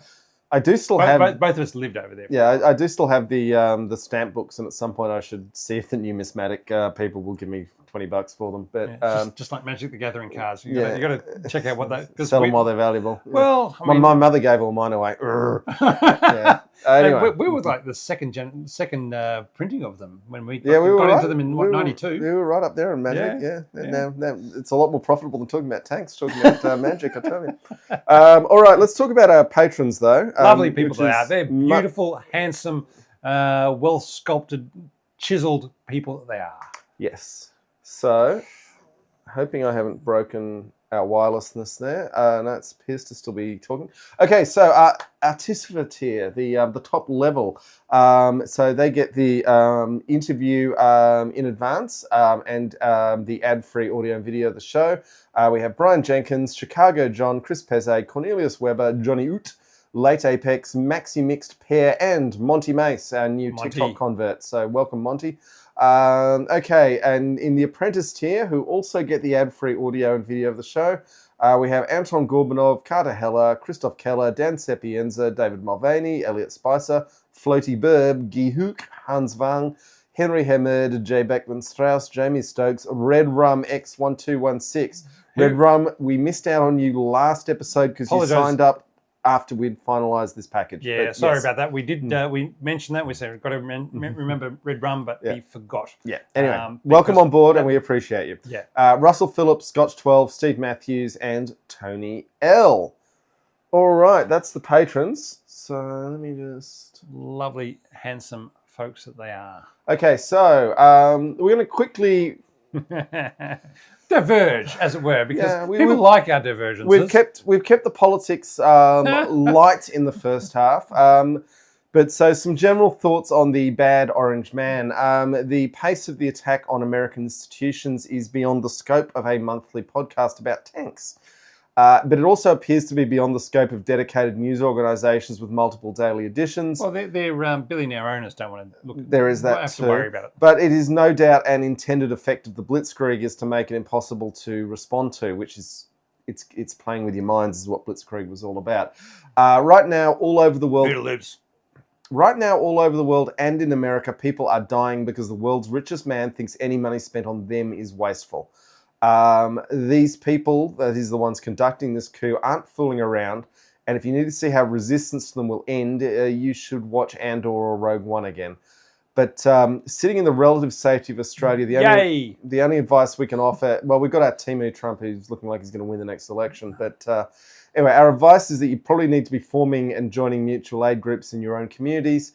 And for the limited thing it's worth, you really need to be calling and emailing all your elected representatives to clearly state your view. It is a far better thing to not let fascists take control of your country and require external invasions to sort you out. But we have to work with what we've got here. Look, we had kind of hoped that Trump would be happy just to fly around in Air Force One and enjoy the bands playing Hail to the Chief. But sadly, the bastards who bankrolled his election have very different ideas. And to further complicate matters, modern forms of organisation are owned root and branch by the oligarchy orchestrating these events. Our computers or phones will not help us here, and just ask Hezbollah. All right. So my thoughts are that I've still broken up with America and its socials. It's not me, it's you. But that doesn't mean I don't take note of the crazy stuff going on. And the Gulf of America is a double plus good. Double good plus to ensure the great state of Oceania keeps its sovereignty. And if you get that, or just go look it up. Yeah, the clocks are striking 13 though. All right, okay, moving on to other things. We just want to quickly note that with Patreon and the Apple Bastardry, keep calm, carry on. If you want to sign up as a patron to watch the show, which is not compulsory, but we do appreciate it, use a web browser to join rather than using the app because that will mean we get more of the money rather than Apple, who already have quite a lot of money. Yeah, they've got a little bit. I think us having some of the money would be good.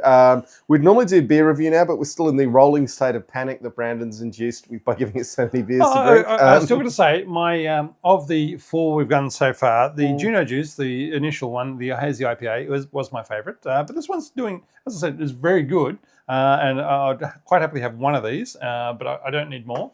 The Semi-Lowndes Boston Lager was an entirely great lager. I think it's a bit of a waste putting in a bottle. And I say that because bottles are incredibly expensive to ship around and have a really high environmental footprint. But I mean, we've got another. We've got more to drink. We've got. I'll just grab out the next 2 that we'll drink, whether or not we get to them this now or while we're having a barbecue and watching rugby. We make water fun. From the Big Sky Brewing Company. Let's do the cider next. And the Avid Apple Pie Hard Cider is the other one we've got going. And we can always crack them open and have a sip from the cans, John. Oh, weirdo. I know. But if we feel like it, we can. There are another 2 bottles in the fridge that we don't have that we're probably including not the Sierra Nevada barley wine, which... It's 9%. It's probably just as well we don't try and do that on camera. We'll go bad for us all. Let's move on to important things. Oz Armour Fest 2025, 29th to 31 August this year. We're still saying we are planning to be there. We've got the Airbnb booked. We're going to start booking airfares soon. Look, I'm going to say now that we'll figure out what night we're going to have a get-together on. I'm going to put... all of the nights. Well, I know we'll have get-togethers all the nights, but there'll be one big night that I want to say, oh, look, just kick us things off. I want to say I'm going to put $500 over the bar from my pocket for anybody wearing a Totally Tanked t-shirt. All right, that's going to be the stipulation for the bar stuff. Yep. I'll be in contact with, and we'll figure out where that's going to be and what we're going to do, and see who turns up. And it might just be John and I drinking $500. Yeah, that's all right. And we could do that. It might take us a while, but we might chuck some food and some cocktails. Exactly. We're not afraid. As I said, it's going to be a fun night, and I want people to enjoy themselves. I want and look, let's have some fun with it. Yeah. It's going to be fun. As we've said before, you're literally riding tanks around by day and talking garbage with tank nerds by night. It's in Cairns, so you can see the barrier reef in your trip, and there's crocodile parks, and there's a lot to see and do. It's a lot of fun. Blue butterflies. There's also blue butterflies. Oh, blue butterflies. Yeah. All right. Yeah. Okay. Now let's talk about the log tanks, Rob. Oh, if you want to protect your tanks from drones, strap some logs to them, John. Yeah, because that's what the Russians have been doing. Yep, but do you know what? Do you know what doesn't care about logs? Artillery. 155 rounds do not care about logs, right? Because earth, dirt, and like 3 foot of earth and dirt, that works against 155 rounds, but 6-inch logs, no, they don't. And coming down on top of you, no. I mean, what it shows though is the classic thing that building a more heavily protected tank means you attract a lot more attention. But the problem for the Ukrainians is that they can only have their artillery in place for so long, because as soon as they start firing off, counter battery fires coming in. Well, either that or the Russian drones will figure out where they are because they've taken the camouflage off and they've fired it. So they just don't have the ability to saturate an area with artillery, and so they're happy to say, okay, there is a convoy moving down this road. We're going to fire off our artillery and then move that artillery so it doesn't get counter battery fired or drones coming in and hitting us. But it is not a case of you can stay in position, because the range on things nowadays is that it's no longer a case of you can sit 30 or 40 k's behind the lines and say that, yep, we're out of the range of the enemy's artillery, so we can fire off when they come forward, but we can't get hit by ourselves by their artillery. You're never out of range of the enemy, and Yeah. if you become effective, you become a target. Yep. But I guess the point I'm trying to make with heavily defended tanks is you don't need just one, because if there's just one, it just becomes the focus of attention and it gets destroyed. And it doesn't matter who you are or what you're doing. What you need is hundreds of them at the same time, and then they can't focus attention on any particular one. And that's where, hordes of T-34-85s or T-55s have the, as Comrade Stalin said, quantity has a quality of its own. Yeah. Anyway, it's interesting to see that this improvised log tank was incredibly effective against the drones, and then it got destroyed when it attracted attention because it was doing very well, and the artillery came down, and that was the end of that. Yeah. Now, we did just want to talk about, and it's in the slideshow here. Bibby's present to Donnie. A gold-plated pager saying "press with both thumbs." Ha ha ha! They'll lose their thumbs. Ha ha ha! It's pretty nasty. It's saying, look, we've just carried out a terrorist attack upon another organisation, an enemy, and by infiltrating their logistics and supply lines, and said, we're just going to blow up indiscriminately whoever we feel like, which again is a terrorist attack. But also included healthcare workers, education administrators. Hezbollah are not just insurgents. They're functionally the government of South Lebanon, and there were an enormous number of civilians standing by. It was an indiscriminate attack, and also the weaponization of consumer goods is something that all of us are going to regret in the next 10 years. Yep. I have no doubt, because I look at all the Chinese-made devices in my house, including the stuff plugged into the electricity supply, sorting out my solar panels, and your headphones, and those little headphones sticking in your ears. If the doesn't take. I think it was. If the earbuds go kaboom, I think there was a Doctor Who episode with that happening in it. But anyway, there was, where the earbuds all turn into mind control devices rather than explosives. That would be such an ugly episode if everyone's AirPods went boom, though. God. All right. Now back to Ukraine. Fortified logistics corridors are back, Rob. Yeah, well, you got to ensure that there's a nice, safe passage to be able to take ammunition, fuel, and any sort of logistics forward to the front. So in order to be able to carry out your advance. Do you know what that does do for the enemy, though? Is it tells them where your fortified logistics line is. Exactly, and again, it becomes that artillery situation of if the artillery can spot your logistics going down that netted, it's just a net. So the Russians have put up around certain areas and say, right, in this 2 kilometre stretch of road, we're vulnerable to drones, where we need to be able to get tanks, personnel, and weapons and ammo forward to be able to carry out an advance. So we're going to put up nets so that any drones can't get through. But as I say, artillery can go straight through those nets, as long as the Ukrainians have got artillery pointing in that area. And, well, you know what? Drones surveilling the area are really easy. And so the case of, if they see a convoy going down those netted routes, they can call in the artillery. The artillery can put a bunch of rounds downrange and then bug off out of there and reset up somewhere else. And the drones can then clean up what's left. Now, just going back to the comments coming through on the feed, Rugs joined us, well done. Saying, considering Poland lost 240 anti-tank mines that ended up in an IKEA store, I'd not be feeling secure about where the pages ended up. That's the point. and also, that was funny. That was funny. Good, well done. John Schollers joined us, saying, are we in the second half of the show, gents? Yes, we are very much in the second half of the show. Where we talk rubbish and world. We're onto politics in the world. Navel gazing and drinking beer. So grab a beer and join us. Yeah. Look, talking about Poland. Sorry, just quickly going back to fortified logistics corridors. Sorry, it's worth noting that certainly you can go back to Marlborough's battles in the War of the Spanish Succession. He frequently used earthworks to shield his logistics corridors from artillery fire. So this isn't a new innovation, but it is certainly very interesting to see the Russians building these huge anti-drone screens over their logistic corridors.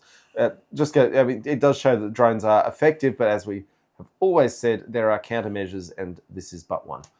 Yeah. Okay. All right. Talking about Poland, I watched a good little article the other day about increase in spending of various countries' GDP, and Poland's going to be up to... Poland's ready to march to Moscow. Yeah, I mean, I honestly don't think the Russian army could stop the Poles at the moment. But they're still only up to like 5% of their GDP, which is about... That's a lot. It's about $60 billion, right? Whereas the Germans have upped theirs to 2%, and they're up to about $80 billion in the last 2 years. Well, they've got a bigger economy. They have they have the second, third, fourth, whatever, biggest economy in the world. So, so when they go from 1.1 to 2, that's a huge, it's the Germans are pumping the money in there, even if they're not going up to 2.3 or whatever that the NATO standard that Donny wants. I'd be pretty happy getting 2% of the German economy. The problem it's twice as much as everybody else. So the problem the Americans are going to have there is when they demand NATO countries spend money on defence, what they really mean is spend money on American weapons companies. They've just come out saying you have to buy American weapons to support Ukraine, not a case of supply Ukraine from your own stocks. You have to buy American weapons to then give to America to give to Ukraine. Yeah, and Germany, to their credit, aside from the aviation space, still builds. I mean, Germany builds stuffs. Yeah, it's a huge economy. Yeah. But also, it'd be nice if Australia built stuff. But the Germans have maintained manufacturing in a huge way, and mostly that was built on cheap Russian gas. And so they're having a lot of trouble right now that they can't fuel their economy on cheap Russian gas. But let's just move on from that. Yeah. It'd be nice if Australia built things rather than just shipped off. Build boxes. Building boxes to send to Germany. That's pretty much the only thing we build is these enormous wheeled fortresses. But we don't build cars in Australia. Because we hate unionists. We hate people who are members of unions. So any workforce that is unionised, we eliminate. That's the Australian historical tradition. Yeah. Anyway, that's got very little to do with tanks or our international audience, so we will keep moving. Right. The Chinese GL6 APS has been active protection system. Has been intercepting drone-launched RPGs and other top-down attacks. Now, I like the idea that the Chinese have just leapt ahead of what's currently happening with drones and just said, okay, what if the drone's firing an RPG? Yeah, at the roof of the tank, and said, you know what? They're not dropping bombs. They're not flying in at 100 k's an hour or whatever it is. They're saying they're actually firing a rocket-propelled grenade at the top of the tank, which is where the armor is thin. They said, you know what?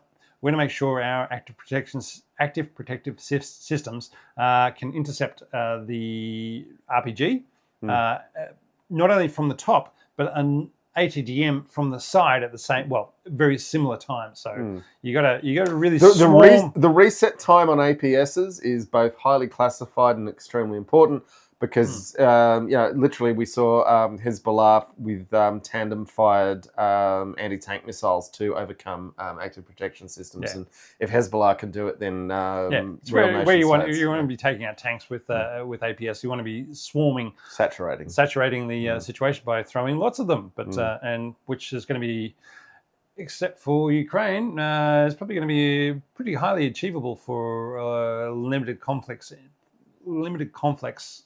wherever you go in the world. All right. The Makavas have taken out. Anyway. Sorry, Rob's addressing John Scholler was saying except for the Makavas, but the Trophy is the state of the art with active protection systems. This is why everyone in the world is using it, even though they desperately want to have their own ones. But the next generation, which is where the Chinese are heading with this, will be much more focused as a universal 180-degree protection system rather than Trophy's more limited scope. And particularly Trophy's limited reset time is something they're all working to get past, which means multiple projectors. But right. Now the big news in Leopard the 3. month. Wow. So the Germans, they've got the Main Ground Combat System, MGCS, which they're developing with France. Because French-German collaborations always go really well. Yeah, always go well. And they've worked every time. And Rheinmetall has its new Panther, which is under development. And now in the last month, the Germans have announced they're going to try and build a Leopard 3, which they're going to hope it's going to have a 25-year life before the MGCS sees service, which is a very realistic view of the MGCS. I was about to say, they're saying, okay, the MGCS with the French collaboration, yeah, I think 25 years. Yeah, we might be able to get it in that time. But until then, we'd like the Leopard 3. We'd like the Leopard 3. Now, they're saying they want it to have the 130 millimeter Rheinmetall 52 caliber cannon. Now, I am a little bit, part of me is like, okay, well, they're aiming for the future. Part of me is like, well, there's no tank in the world that can take a direct hit from 120 mm smoothbore, so why go to... Because there are enormous costs of going to 130 millimeters in that it's a bigger round, you need a bigger turret. They are almost certainly going to have an autoloader 1,100 pounds more to run it. Yeah. So, and question then becomes, well, why? But they'll have a new engine that'll be more accurate, it'll go further. Who knows? New engine, and there's a suspicion that with the requirements they've got, they're talking about putting the crew in the hull and having the turret completely unmanned as well. But because with the 130 mil gun, you're going to need an autoloader, which the Leopard 2 doesn't have. So yeah. So once you go to an autoloader, well, I mean, what do you need anybody in the turret for? Now, also, this includes the MUSS, that's MUSS defense system, and those letters all mean things in German, so I'm not going to even try. And the way the lights on the camera behind the... It's putting umlauts on it. Yeah, it's putting umlauts on it. It's quite nice. But the point with the MUSS is it's basically half a Gepard. In that it's like a 30 millimeter cannon mounted on the top of the turret with a lot of automatic sensors to not just try and deal with the RPG that the drone fires, but to knock out that drone a mile away. And I kind of like that. I think this might well be where tanks are going. If I'm predicting future tanks, I think they're going to get lighter. I think the main gun's going to come down. Possibly they'll stick with a 105, possibly even something like the 40 millimeter, but as the main armament, and then for anti-tank work, you fire missiles. We'll see where all this goes, but it's got a great big fast-firing cannon with a lot of sensors to direct it to deal with incoming things. Part of my issue with this fast-firing cannon is that, okay, you might hit the drone with one of the 20 rounds you fire at it. Proximity fused. But where do the others end up? Oh, they ruin people's lives. Exactly. That's a bit of an issue. Is that if you don't. If they keep on going, I mean, yes, your proximity fuses do deal with that because they blow up somewhere around it. But well, the ones that get close to, but in your 6-round burst, there's a lot of stuff just zooming off into the countryside. Yeah. But for an army that does reconnaissance by artillery, this is minor stuff, Rob. Now, what's happening with Fort Bragg, Rob? Well, you mean Fort Liberty? It's not Fort Liberty anymore. Pete Hegseth signed the order. And it's named after PFC, who awarded Bragg, I think it was Braxton Bragg. No, Braxton Bragg was the traitorous... Oh, okay. There was another PF... So they're renaming what was Fort Bragg, who was named after a Southern... Braxton Bragg, who was a real piece of bastard. And possibly he was actually a great American patriot because he was such a bad Confederate general that he brought forward the end of the war. Right. And then they renamed it Fort Liberty because... Which was cowardly, and of the many things Biden should be ashamed of, that is one. Yeah, give it to somebody with a real name. Yeah. Anyway, and now they're naming it after a World War II PFC who won a Silver Star in the Battle of the Bulge, but who happened to have the last name Bragg, so it's going back to the name Bragg. And this is real 1984 stuff. Like we've always had Fort Bragg, and we always will, and it is double good plus. It is but it's Nazi stuff. This is Nazi stuff. It's rewriting of history. We're so clever. This is the other Bragg. Ha ha ha. It is. Yeah, it's rewriting of history. It's real 1984 stuff. It's we've always had extra trust. We've always been at war with Eurasia, and all right, here's your. What do we got, Rob? We're going with your. It's near beer time for the audio listeners. For our apple cider hard vinegar. No, it's one thing apple cider vinegar is what I've been watching this week, so that's why I mispronounced that. I do love how Americans refer to hard cider because in the rest of the world we don't drink apple juice. We just the only time we drink apple juice is when it's been fermented and it's just cider. But it's a hard cider, and who's it made by, Rob? Avid Brewing. Northwest to the core. Mm-hmm. Smells all right. Nutrition facts. Serves 1. 12 fluid ounces, 200 calories. So it's a sweet cider. 6.2%. It's a sweet cider. Now, this might sound weird to non-cider drinkers, but you want to, in a good cider, you want to be able to taste a little bit of rot. You want to taste that the cider's fallen on the ground and gotten a little brown, or the apple's gotten a little brown. And you can taste that there. It's sweet, but it's got some texture and depth to the apples. So I like that. All right. All right, Rob's going to pour his cider now. Let's carry on. It's not tank related, but it is geostrategic in that, of America's, 12 active carriers, they're meant to have 13, but I think they're down one. They've just lost another one because the USS Truman has collided with a bulk carrier ship just north of the Suez Canal. Was it accident? Was it arrogance? Was it incompetence? Was it internal or external sabotage? Look, I've run this past my dad, who was qualified to drive aircraft carriers in his naval service, and his view is that the Truman failed to give way to a ship on its starboard bow, which clearly makes it its own fault.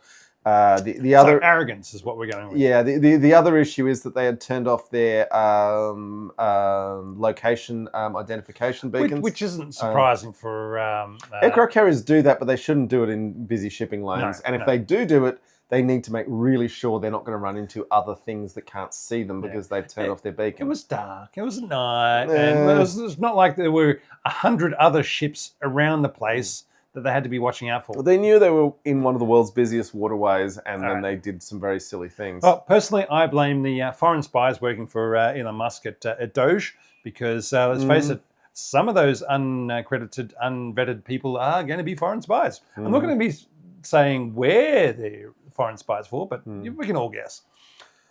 Yeah, the lunatics are running the asylum now, Robert. I remember running a wonderful, DMing a wonderful RPG game where the lunatics were running the asylum, and that was fun because you could Was that Paranoia? No, it was D&D. Oh, sorry, Okay. it was Pathfinder.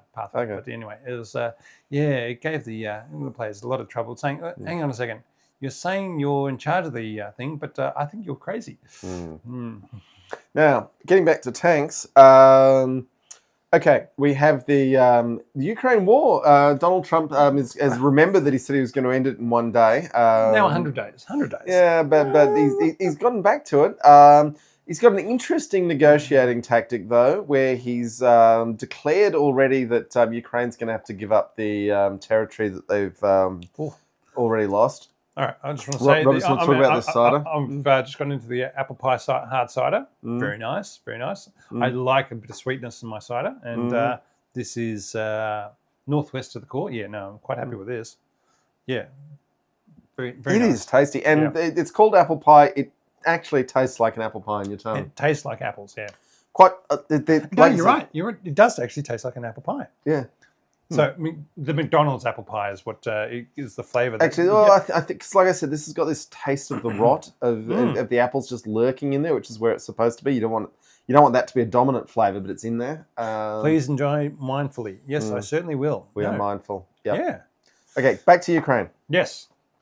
So Trump, through Hegseth, has already said Ukraine's going to have to give up everything they've lost, which part of me is like, well, this is realist. They've shown they don't have the horsepower to take it back, and at that point, is it everything they've lost or everything they lost in 2014? It's pretty much the current line of control is going to be where the border's redrawn is where we're going here, and they don't have what it takes to take it back, and no one's willing to give them what they need to take it back, and that is a tragedy that everyone in the West should be slightly ashamed of. Particularly the ones who tried to encourage Ukraine in this war need to think about their own position, in that if we were never going to give them what they needed to win, why did we push them to protract this conflict? Have so many of their young people die to achieve nothing. But let's not throw too many fingers there, because there's a lot of bad behaviour going around. So Trump's already given away the line of control. He's already taken away NATO accession, which I'm not the best negotiator in the world, but I wouldn't be giving... You haven't written a book about... called The Art of the Deal. No, I haven't. But I also, if I was negotiating with someone, I wouldn't be giving away the things they want before I start the negotiation. That's the end. It is easy to negotiate having a huge military back that and whereby you don't actually care about how many people die, and so you can just say, yeah, you know what, if I don't like the deal that they come up with, I'm just going to kill a lot of people. I mean, on your own side, that is. Yeah. Anyway, having said that, and as painful and as unpleasant as it is to face, Hegseth is right that there's no power on this earth right now willing to force the Russians back to the pre-2014 borders. So what you're saying is that we have to rely on space aliens? I can get behind the culture or federation. That sounds good. Any other benevolent space aliens we should be hoping to encounter off the top of our heads? Look, Rob, I'm just going to say that, there's no justice in this world but the one we make, and aliens are not going to rescue us. Well, we certainly shouldn't hold our breath waiting for them. But I do want to remember the immortal words of Ursula Le Guin when she received the National Book Foundation Medal in her advanced old age. This was like 2 years ago or something. 2014. Oh, it was a while ago. Okay. But so this was a big publishing event, and most of what she said was saying, you guys are assholes and you need to publish more interesting and diverse voices. And I will remember reading Wizard of Earthsea as a like 9-year-old, and it was the first time I had seen people of color represented as protagonists, and it shocked me because it had just not been anything I've been exposed to. So Ursula again is an amazing writer, and everyone should read more of her stuff. But I want to go back to her words in this dark time, and for all of us, we live in capitalism. Its power seems inescapable, but then so did the divine right of kings. Any human power can be resisted and changed by human beings. So that is a hopeful message for us all. But before we wander off to our barbecue and drinking more of Brandon's lovely beer, we're going to talk about where we end up on the poll for the M103, which is what we came here to talk about. So we had 15 votes and 33% of you, so 5, say it was ill-conceived, and 10 say she was a beautiful girl. Hang on, 67%. Yeah. Say she was a beautiful girl. Yeah. Yeah, you said 10. Yeah, of 15 votes. Oh, okay. Yes, so two-thirds of the votes. Yeah. Say she's a beautiful girl, and look, it is a great big, and let's say she's a big tank. And that's where we're going to end up for today. Thank you all very much. We're going to go off, drink beer and cider, and have a barbecue and watch rugby, and take care all, and we'll see you in a month. So, hug your friends, be nice to people around you, and we'll be back next month with another tank, and no doubt the world will be a darker and more hideous place, but, we're doing what we can with what we have. So let's move on, folks.